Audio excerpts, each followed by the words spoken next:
আপনি যদি মধ্যবিত্ত একজন মানুষ হইয়া থাকেন অথবা মধ্যবিত্ত কোনো ফ্যামিলির মানুষ হইয়া থাকেন তাহলে কিন্তু আপনার লাইফটা আসলে তেজপাতার মতো, যে একটা তেজপাতা তরকারি দেওয়ার পরে মানুষের তুলিয়া ফেলাই দেয়, তেমনি আপনারও মানুষের ব্যবহার করিয়া আপনার ওলা তুলিয়া ফেলাই দিব। মানে এই বিষয়টা আমি আসলে ফিল করতে পারতাম, এর লাগে আপনার লগে আমি শেয়ার করতাম।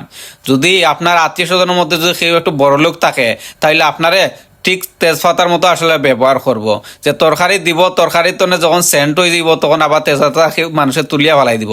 আপনারা কোনো সময় দেখছেন যে মানুষ তেজপাতা খাইতে, তেজপাতা কোনো সময় মানুষ খায় না, এটা শুধু ব্যবহার করে। যখনকে তরকারি দেয় তখন আবার তরকারি সেন্ট হওয়ার পরে আবার এই তেজপাতাটা তুলিয়া মানুষে ফেলাই দেয়। তো যাও এই কথায় এখানে আসলে এই বিষয়গুলো আমি কইরাম, কারণ আমার আত্মীয় স্বজনের মধ্যে কিছু কিছু ব্যক্তি আছে যে ব্যক্তিগুলো আসলে আমার চেয়ে একটু হাই লেভেলে আছে তারা। তখন যদি আমি তারার চেয়ে ভালো একটা কোনো কিছু করিয়া দেখাই আসলে তারারে, তখন তারার এই জিনিসটা সহ্য হয় না। কেন সহ্য হয় না? তারা সব সময় চায় যে তুমি আমার কাছে আও, তুমি আমার কাছ থেকে চাইয়া 2টা টাকা নেও, তবে